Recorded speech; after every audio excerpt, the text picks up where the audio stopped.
Welcome everyone to today's OD6 Metals Investor Briefing webinar. It's a pleasure to have you with us. My name is Nicola Gazzatti of Investor Relations Consultancy Corporate Storytime. OD6 Metals is a listed company pursuing exploration and development opportunities in the critical minerals space. I'm delighted to be joined today by Brett Hazelden, Managing Director and CEO of OD6 Metals.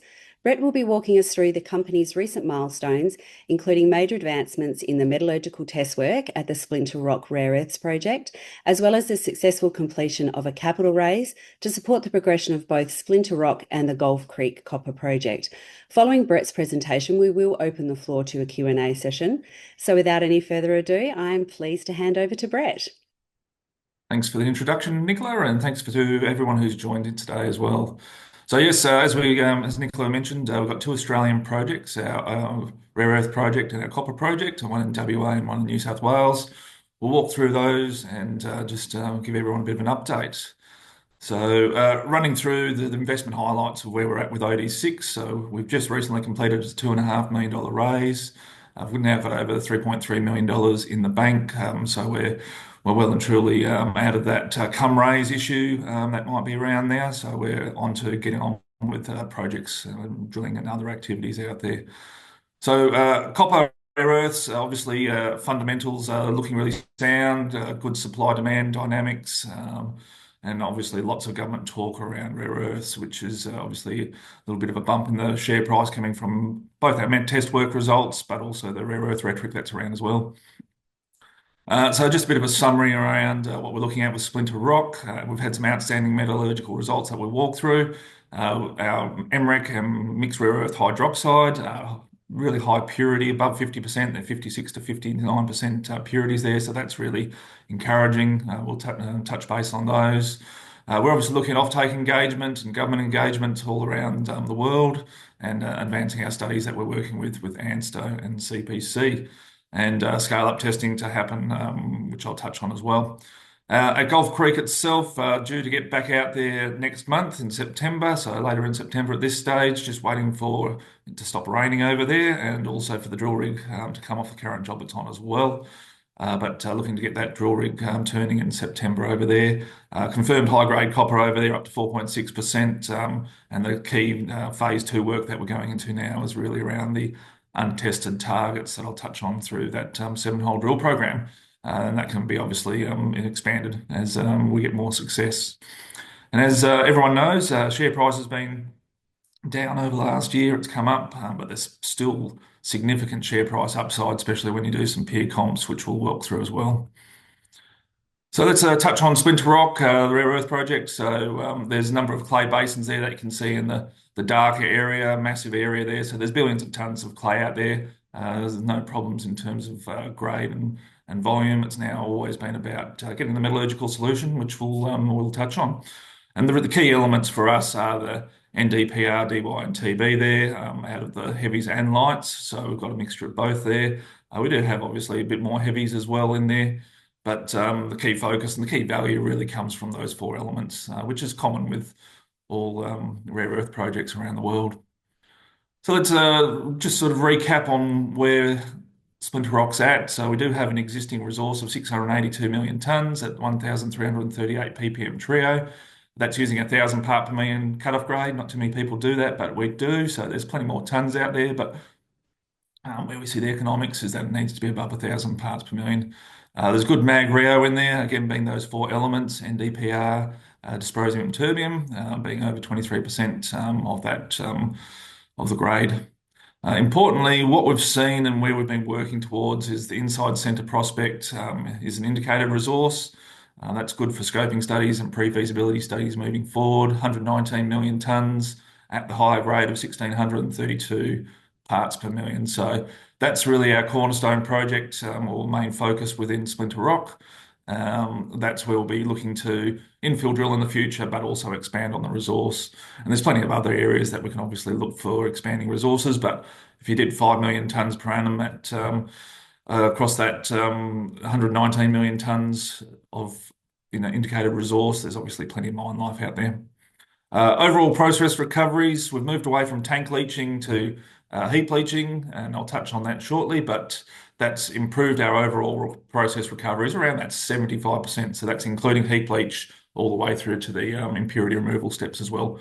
And that's quite high across the sector. I mentioned earlier we have produced a high quality MREC and a mixed rare earth hydroxide. Same process to do that. One just uses a carbonate instead of a hydroxide. So there's two different products that we can produce there. Really high grades, 56% and 59% respectively. Low impurities, so not too much aluminium, iron, or any of those. And importantly, uranium and thorium we've also been able to remove as well. So that gives us access to a lot more markets around the world, not just China. So we can look into Europe and North America as well. As I mentioned, those four elements are the key product value generation if you looked at a basket price, and that's obviously our focus moving forward. And as we know, Esperance, there's a port down there. We're not on farmland, and we've got no royalties also on the project. So we're clean from that point of view. If we just focus on the resource for a second, there's a bit of a 3D view of the resource. If my pointer's coming up, there's the inside centre in red. It sits off comes into the basin there, which is shown in orange. There's plenty more resources that will be found out and around those as we expand the drilling. But importantly, what we've seen at inside centre is these big, thick, deep channels, so 50 to 70 metres thick that you can see on the right-hand side here in the darker colour. That's what we're looking for. The grade's higher, doesn't have the same weathering impact or transported material as well. So that's the type of project or starting area that we want. And you can see that there's expansions to left and right as well. So plenty of upside on that resource going forward. As I mentioned right at the start of the section for Splinter Rock is all these darker areas through here are the clay basins. This is inside centre here, so 119 million tonnes just in that little pink area there. There's just plenty of tonnes over there. There's going to be billions of tonnes. The key for us is to get that metallurgy right and then obviously find the best extents and the best mining areas with low stripping ratios, which inside centre does do. So plenty of upside there. Let's get on to the metallurgy. The metallurgy has really been the game changer for us. So we've spent the last 9 months with ANSTO going through the metallurgical test work program, we've looked at 6 different flow sheets. We've moved away from the original tank leaching concept, which is what the Brazilians are doing, where it goes into a tank, gets all mixed up, and eventually has to be the solids need to be separated from the liquids, and then it gets the impurities removed. We saw with MEI and also VMM with their capital costs, they were a little bit higher than most people were expecting. So it made us do a bit of a rethink and have a look at heap leaching a little bit more seriously. What we saw with heap leaching, that the grades, the recoveries actually increased up from those mid 50 to 60% recoveries to up to, as you can see on the screen, sort of 80%, 70 to 80% recoveries across that project. So what that then enables us to do with heap leaching is we don't need to do the solids liquid separation side of things. The heap leach naturally filters through the pads and then comes out of a relatively clear liquid at the end of the day. That saves us all the tanks, all the thickening, all the clay washing, and the solid liquid separation, which is quite intensive. And there's been some learnings out of Cerro Verde as they've been ramping up in South America as well, where that circuit's been quite problematic in the back end. So there's a lot of savings there. We're working through those options study at the moment just to see how big those savings are, but also then we add in a couple of extra steps on the impurity removal step to get that high quality product that we've been able to achieve. You can also see we've been getting good recoveries both over the NdPrs, but also the dysprosium and terbium. As with all projects, the heavy rare earth recoveries drop off a little bit, but we're still sitting generally above 50%, which is again really good for the industry. Importantly, the acid recycling that I'll touch on in a second has also heavily reduced going forward the acid requirements. So let's look at the heap leach. It's obviously a high level process flow sheet here, but it goes from the pit into an agglomerator where we had a little bit of flocculant at the moment. And then it goes onto the heap leach pads. The heap leaching process is somewhere between 60 to 80 days at the moment, subject to obviously various conditions and acid strengths, etc.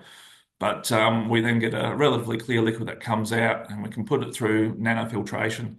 So nanofiltration has been a bit of a game changer for us. It's recycling over 84% of the acid back to the leach pads.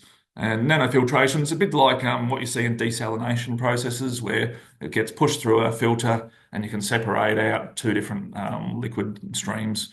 One that's recycling acid for us in this one, and the other stream is continuing down to the ion exchange and impurity removal circuit, which has got the rare earths in. So, big game changer for us. Having that acid recycling just lowers our operating cost highly, significantly.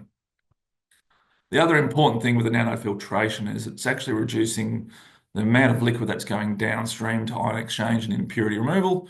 And the game change for that is it decreases the size of everything that we need to deal with down there. So it's lowering capital cost, even though we're adding an extra step there of nanofiltration and also ion exchange as well. So there's a trade-off there.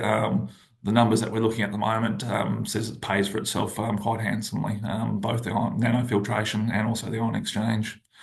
So let's talk about ion exchange. What is it? It's effectively a bit like carbon and leach and gold, where we put gold onto the carbon and then strip the gold back off the carbon through the process. We do the same thing here with ion exchange. We put the rare earths onto a resin, and then we pull the rare earths back off the resin and remove a lot of the iron and aluminium through the process. So it really just helps the impurity removal precipitation step downstream. And then it also then helps with the low impurities in terms of the aluminium, the iron, silica, uranium, and thorium. So key step for us, and that's been a key to obviously getting that high mixed rare earth carbonate and mixed rare earth hydroxide. So a big game changer for us, that whole process, and we'll step through some comps where we think the CapEx might be going with the studies that we're looking into at the moment. A little bit of a summary again and a renewal on Esperance. So there is an established town down there. There's a port, there's roads, there's renewable energies. We don't need to do any of that work out there, so we don't have those extra costs. So I've put in here a little bit of a benchmarking chart. It's obviously a busy chart with lots of different companies through there. So just walking through, OD6 is obviously on the left. IXR out of Uganda was another heap leach one from a benchmarking point of view, which was done in Uganda. 5 million tonnes. Their grade was about half the grade of ours, and the recoveries were also about half the recovery that we're achieving at the moment. So we should see lots of upside on there. Their capital cost is shown there as 120 million US. I think that's a little bit low, but we'll obviously see where all that sits going forward. And they've got a market cap of about 90 million. If we move to the tank leaching processes, so you've got MEI and VMM in Brazil, and then VTM in Australia, that's also doing a tank leach process, but at a higher temperature. So adding an acid and also leaching it at a higher temperature. You can clearly see through the grades there, the Brazilians do have a leg up on most people on the grade, which has obviously been a bit of a game changer for them. They consistently sit around that 5 to 6 million tonne per annum. So we're sort of seeing a theme here that 5 million tonne per annum to a little bit more is probably where the project needs to sit. Importantly, their recovery is about 50 to 60% there, and our recoveries, total recoveries, are sitting around that 70, 75%. So we've got a little bit lower head grade, but we've got some improvements in terms of recovery as well. As I mentioned earlier, the change from that heap leach, or from the leach tanks to the heap leach, has seen some requirements removed in terms of capital, in terms of the tanks and the filters, etc. So if we look at where it's sitting, those are that 350 to 400 million US capital cost is obviously for a tank leaching process. We're expecting to be a fair amount less than that, even with the addition of a chloroalkali facility, which then decreases our operating cost as well. So that's the benchmark. Will be less than that is our expectations, somewhere between IXR and MEI or VMM in terms of capital costs. VTM in Australia, obviously a different case again. And then if you went to the next step, you could see BCM in also Brazil with doing an in situ leach. Really good low capex cost there. So I actually quite like that project. I reckon that's probably one of the better ones in Brazil. You got Lindian that's just raised $90 million recently. They're looking to produce a monazite concentrate that they then sell to Iluka. So again, they're getting Reasonable recoveries at 60%, but they get a lower payability because it's not as progressed in terms of downstream processing. And a lower capital cost. $40 million is what they've stated it is, but they've obviously just raised $90 million. And then if you go to the next stage, you can obviously go to hard rocks, Maluka and Arafura. He's suddenly up to multiple billion dollars in Australian, but $1.2 billion in US there.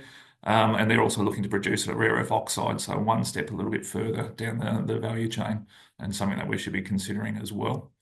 So it sort of gives you an idea of where we're sitting going forward. We've got some better recoveries. Our grades are better comparable to most people around the world, with the exception of MEI and VMM, and lots of opportunity there. So that's the study that CPC is working through at the moment, along with ANSTO. Looking forward to getting some of those results. I'll just touch on the market briefly, but obviously there's been lots of interest in terms of government offtakes. A bit of the game changer has been the US Department of Defense taking an equity stake into Mountain Pass, but also guaranteeing $110 US floor price for NdPr.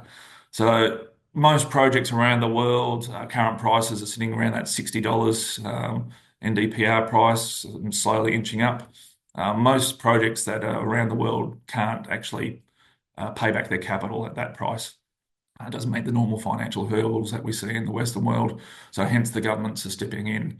So with any luck, the price lifts, and that obviously lifts everyone else up as well at the same stage. There's lots of people that are working on prices in excess of $130 to $190 a kilo NdPr, which seems a little bit high, especially since we're sitting at $60 a kilo. So our main focus has been trying to get a project that is robust, both capital and operating costs, at higher and lower prices going forward. So obviously open up to some questions after that on Splinter Rock, but let's move across to Gulf Creek Copper in New South Wales. So the first program, phase one, was completed, 6-hole program. It was an interrupted program with the regulator issues we had in there. And that was surrounding a little bit of over-clearing and excavation around some of the drill pads, and also how we were dealing with the water at the time within the existing facilities that were already on site. So we've adjusted all of that going forward. That's all been dealt with. And moving forward, we've got 2 new approvals that obviously allow us to get out there and test both at Gulf Creek and the repeat structures going forward. But what have we learnt from the first program? There is the high grade there, so there was up to 4.6% grade there. You can see there some of the intercepts we had. We didn't get the full program complete, so we didn't get to test everything we wanted to. But there is copper there. It is at good grade. There's zinc as well, with a bit of silver. The location, there's a strong relationship between magnetism and massive sulfide, which then allows us to obviously then target our mag surveys that we've been doing going forward, and I'll show you some pictures shortly. And the phase 2 program, which we're about to start later in September, is really designed to test not the Gulf Creek old mine working areas, but those repeat structures, being Big Bend, Northwest, and West Limb going forward. And what we'll also look to do with this program is do some downhole EM. Downhole is another magnetic survey technique, and it looks down and then outwards effectively. So within sort of 50 to 100 metres of that hole, we'll be able to see where the sulfides are sitting, and obviously keep on targeting our drill programs going forward from that. The Gulf Creek system is a classic VMS system, so it's formed on seabed floors, and there's obviously a hydrothermal vent process there that you can see, which then gets folded and faulted over years to obviously come up to where Gulf Creek sits well above the sea level at the moment. So hence there's usually multiple structures that you'll see, and multiple repeat lenses of copper and sulfide rich material. So let's have a look at the chip trays. So what you can see is these sediments, which are the seafloor sediments in blue at the top, and then the hanging wall exhalative jasperlites, which just says this is a VMS system. And then as we move through, we then move into these massive sulfide areas and semi-disseminated areas of copper that have come through. So it's clear that it's there. It's clear that the copper grades are obviously really good within those areas. We just now need to find where the best and thickest areas are. And look, a 5-metre intercept at 2% copper, which is that average on that hole there, that is actually a really good intercept when you think about 5 meters being a two-story house. It's quite a thick zone of massive sulfides. There's a chart here that just sort of confirms the magnetic susceptibility that we're looking at. So as we're going down the hole and moving across this way, we see a spike in the magnetic susceptibility, which is obviously why we're getting picked up. The mag surveys are picking up the magnetics in there, but it's also related to where the massive sulfides are and the strong mineralization in those zones. So that validates our exploration technique and theory. So now our next step is to replicate that, not just under the mine area, which you can see the old mine workings on the top there. We can look at that going down further, which no doubt there will be down through there. But also we'll be looking at the main other structures that we're looking to target shortly. Curiously as well, there's this little zone over here. It's quite thick, 29 meters at 0.16% copper. We've seen that replicated in multiple holes now. So we need to have a figure out what that is. It's obviously not economic grade at this stage, but it does say that it's been quite an active system during its time. So let's have a look at why we brought Gulf Creek in the first place. It wasn't for the Gulf Creek, the old existing workings themselves. The Gulf Creek area system itself was obviously sticking out of the ground. But what we bought it for is the mag surveys have shown that there's these big anomalies with very similar signatures to the Gulf Creek anomaly. So Big Bend itself, West Limb, and then Northwest. So we've got 7 priority holes that we're looking to put in, totaling 1,750 meters in September. And then based on what we'll find, we've got the ability to expand that program out to a 25-hole program with over 7,500 meters permitted out there. So that's our key there. You can see also the size of this, the magnetic modelling that's been done says it potentially is about 550 metres in depth or thickness as it goes down. So it could be quite a large system and it could be 200 to 300 metres wide on that one as well. We'd expect similar thicknesses in terms of somewhere between 1 to 10 metres thickness of the actual sulfide ore body. But obviously it could be something else as well, and it could be some other magnetic formation. So key is to put some holes in to test and then see where we get to. So those holes, just it's a quick little view here. These are a couple of models that we pulled out of our system. So you can see the various different magnetic concentrations. So the highest magnetic readings coming from those white areas and then slowly getting weaker as it goes out. So we're targeting the cores of those areas to start with, and then we'll look to step out both east, west, north, south, and deeper as we figure out what's sitting down there. And Big Bend, one of our other ones, we've also got an IP target there that's also coexistent with the EM target. So we'll be looking to hit that at the higher level and also at the deeper level as well. So that's the starting area. We think the exploration model is validated from the first phase of drilling. Now let's see if these structures are in fact sulfide-bearing ores. And if we can then prove that, then the whole tenement area itself's got over 10 kilometres of magnetic signature that we like, that we can keep on expanding out and testing. A bit of a corporate snapshot. So share price sitting around that 6 cents at the moment, just under 200 million shares on issue. There's some performance rights there. Some of those performance rights will be actually dropping off at 30 cents. There's about 20 million that will drop off there shortly. Hopefully the share price gets up for all those shareholders, but we're obviously trying to get some good work happening both at Gulf Creek and at Splinter Rock to get that share price moving north and hopefully being a little bit more similar to some of those peers that we showed earlier on that comparison chart. Piers has taken over as our chairman, and we've now got a three-member board, and Darren Holden, being one of the founders, is still assisting us, being a geological advisor going forward, and also a competent person at Gulf Creek. So really that's a summary and completion of the presentation today. I'm going to hand back over to Nicola to see what questions have popped up both before and during the presentation. We'll see if we can answer them. Thanks so much, Brett, for the comprehensive update. We will move on to our Q&A session. Brett, my first question for you, are you intending to do further drilling at Splinter Rock to expand the resource?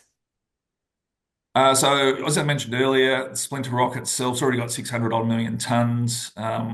What we can see at Splinter Rock with the inside centre, 119 million tons has probably got a 20-year mine life. So in the short term, no, not going to be out there in the next 6 months, but going forward, we'll look to infill and expand inside centre, and there's plenty of opportunity to find obviously other areas as well. Having a billion tons probably doesn't really mean anything. If you've got 100 to 200 million tons of really good stuff, let's get on with the job. Thanks, Brett. Our next question for you. Why do you say tank leaching is more costly than heap leaching? And secondly, how will OD6 mitigate risks associated with heavy rainfall events for heap leaching? Yeah, so good questions. So tank leaching, I did mention earlier in the presentation that it's got all the solid liquid separation issues that it's got. So it goes into a tank that we won't need. It will then need to be washed, clay washed. It will then need to be filtered to separate the solids and the liquids, which we don't need any of that at using a heap leaching process. So from that point of view, there's good savings that we've seen. We'll obviously add on a little bit of capital and operating costs with the nanofiltration and things, but it is definitely cheaper from the work that we've done at the moment.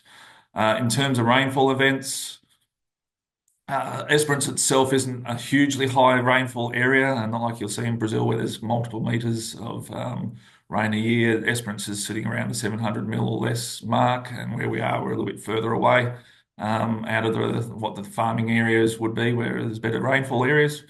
So again, dry summer and wet winter, it's really just designing enough surge capacity within the water holding circuits. Thanks, Brett. Our next question. Can you sell your mixed rare earth carbonate to Iluka, Mountain Pass, or Lynas? And have you had those discussions? Yeah, so I've spoken to Aluka and Mountain Pass and Linus over the last year or 2 years at various different events around the world. We've looked at it. The process at Aluka, for example, is taking a hard rock. Their billion-dollar plant is really a cracking and leaching plant with a little bit of solvent extraction at the back end. So yes, technically we can sell to the back end of their plant, but not the front end of the plant.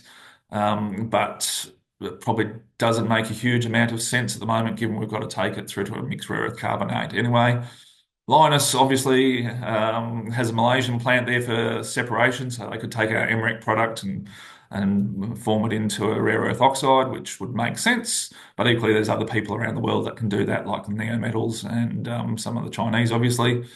Mountain Pass, they are looking to expand downstream, haven't done it yet. They're obviously getting government funding, so it's a discussion to be had. But look, for us, we don't want to narrow down any results. It's probably a little bit too early at the moment to be narrowing down to one offtake partner. We need to get through the process, look at how the financing is, and having been through a financing process in the past, the offtake agreement is really important. And it also needs to have take or pays and number of floor prices. So they're all things that need to be worked through, not just a non-binding MOU that sort of is meaningless to a financing process. Thanks, Brett. My next question. With Resources Minister Madeleine King and the federal government wanting more manufacturing in Australia, should you be looking at processing your product further into a rare earth oxide? Yeah, so good question. It comes down to capital questions. So it could be a stage process where you could produce the MREC that then we then build an oxide plant on the back end. Where what you see generally is there's 15 different elements. You don't want to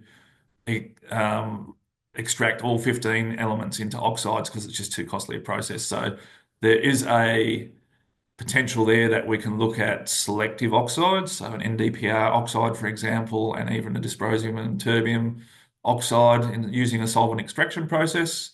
And the rest would be sold as carbonates, and you'd have a heavy rare earth carbonate that could also be sold at a reasonably good price. So yes, it's something we need to consider. Have we considered it yet? No, but it's work that we'll look to probably kick off with ANSTO in the coming months. My next question for you, Brett.